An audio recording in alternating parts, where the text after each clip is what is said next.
Our political panel now for more on this. Richard Fowler, Democratic strategist and radio talk show host. Guy Benson, political editor of townhall.com and a Fox News contributor. Guy, what do you think's going on? Let me give you my assessment first. I think that Donald Trump was already going to be in D.C. talking to these foreign policy people this morning, and he decided to go over to the RNC because he doesn't want any shenanigans to be happening with regard to any rule changes or any other kind of votes on the floor at the convention. Do you agree with me or not? I think there's probably some truth to that. And look, trying to figure out exactly what's going on behind closed doors is anyone's guess is as good as mine. And I think that Carl and Ed have better sources than I do. I think that there's maybe a couple things going on. First of all, with Trump in D.C., that's an interesting side note to begin with, why he's not in Wisconsin. I wonder if he saw the latest Marquette poll that has him down 10. Right. If he's preparing to lose Wisconsin, maybe he can say, oh, well, I was in D.C. I didn't even really spend that much time there anyway. Maybe he's setting himself up for that defense should he lose on Tuesday.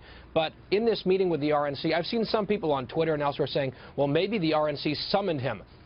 I don't think Donald Trump is the type of man who is summoned many places unless there's a court order or something. So I think this was probably a meeting that Donald Trump wants, and my guess is the rules and making sure that, as he sees it, everything is as favorably disposed towards him as possible heading into Cleveland is getting set up. And if he doesn't get his way, maybe he can say, I met with them and they didn't treat me fairly. Yeah, Richard, I think we would all three probably be in agreement that the RNC did not call this meeting. Donald Trump, no doubt, wanted to speak to them. What are your thoughts? I tend to agree with Guy on this point. I don't think that the RNC called this meeting. I think Donald Trump called this meeting, and here's why. He has the voice of what seems to be the Republican Party, but what he doesn't have the voice of is the establishment. And beyond that, because Ted Cruz is setting up a delegate operation, so after you get the pledged delegates, they actually have to be elected. Ted Cruz's campaign is working on making sure that they get their people elected.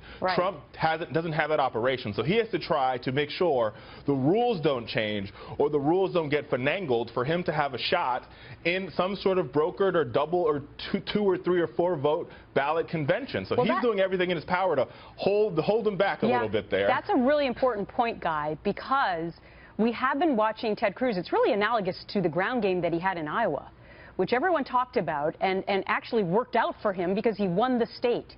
He was canvassing that state for years in advance.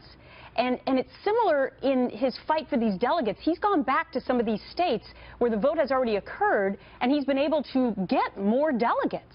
Even though I think in a case down in the South, Donald Trump won the state, but Ted Cruz is actually going to come out with more delegates from that state. Louisiana, correct. Yeah. So could it be, you know, that what Richard said, that Ted Cruz has this new kind of ground game with delegates going on, and that has spurred on this meeting?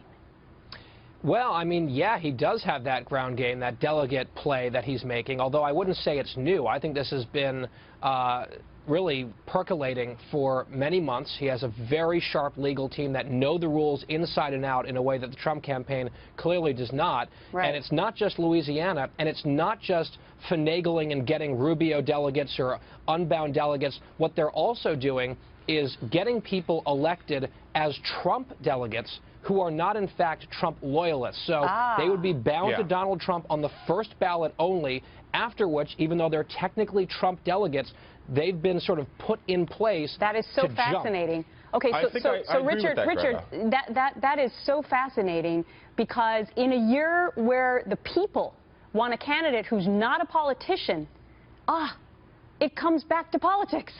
It's exactly right. Listen, it always does. I think Guy is right. And here's the thing. I have not been in a delegate battle on the Republican side, but I have been in a delegate battle on the Democratic side. You're talking about congressional committees. You're talking about state committees that all have different rules, that all have different processes. And you're going to need somebody on the ground that knows these processes in and out. Donald Trump does not have that. And Ted Cruz does, which is why he looks very favorable in a second ballot type of situation. So what Trump has got to do here is try to do as much rule finagling that he can do, because Ted Cruz is going to beat him on the ground in these state conventions across the country.